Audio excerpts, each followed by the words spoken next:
Hello my dear students of class 7.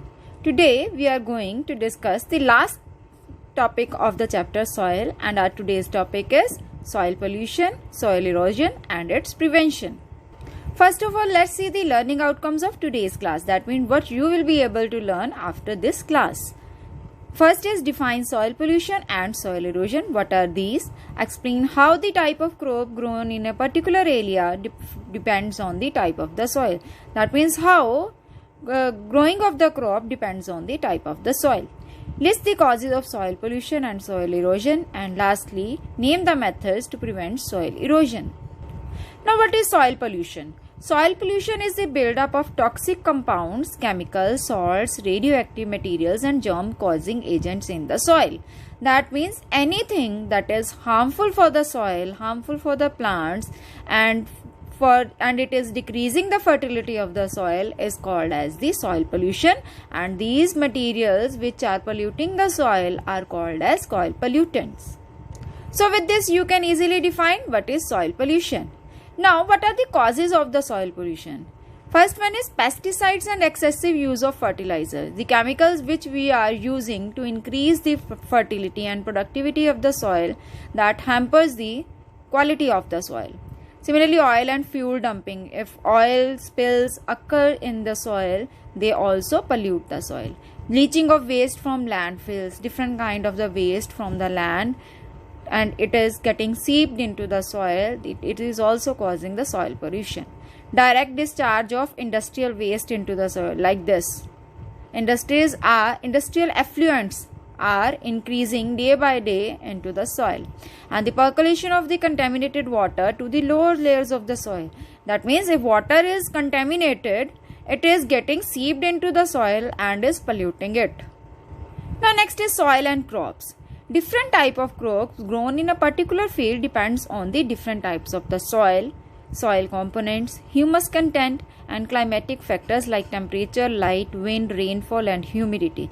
That means all these factors decide whether which kind of crop will be grown in which particular kind of the soil. That means we have read about different kind of the soil, sandy, clay, loamy, and what are the characters which decide whether which kind of the crop will be grown in the particular area.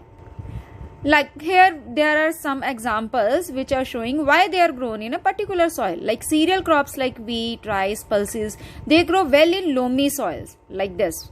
These are grown in loamy soils. Why? Because the loamy soil have good water retaining capacity. Similarly, paddy means rice. Rice grows in clay soil, well in clay soil. Why? Because of its good water retaining capacity. Cotton grows in well aerated soil that drains water very easily. That means cotton is grown in a particularly that soil which has the aeration, that means loamy soil, and drains very easily, that means sandy soil. That means it is grown in mixture of the soil, that is sandy or loamy soil. Sandy loam soil, we are saying it sandy loam soil, or loam soil is best for cotton. And the last one is coconut trees. They are grown in the coastal areas near the beaches, and near the beaches we found always sandy soil. That means sandy soil is best for growing the coconut trees. Now with this we have achieved our next learning outcome, which was how the growing of the crop depends on the particular kind of the soil. That means characters of the soil decide whether which kind of crop will be grown in it. Next is soil erosion. Soil erosion means it is the removal of top layer of soil by agents such as wind and water. That means removal of the top layer of the soil, which is very fertile soil. The agents for the soil erosion can be man-made, human activities, or it can be naturally soil erosion. Like different causes of soil erosion are agriculture and deforestation, housing, development of houses of course, industrial development and highway construction, destroying protective canopy of vegetation, overgrazing and careless cultivation. These are all human activities which are increasing the rate of the soil erosion. Now with this you can define soil erosion and you can mention the causes of soil erosion. Now we have to decrease the rate of the soil erosion. How we can prevent and decrease the rate of soil erosion? There are many methods to decrease the rate of the soil erosion.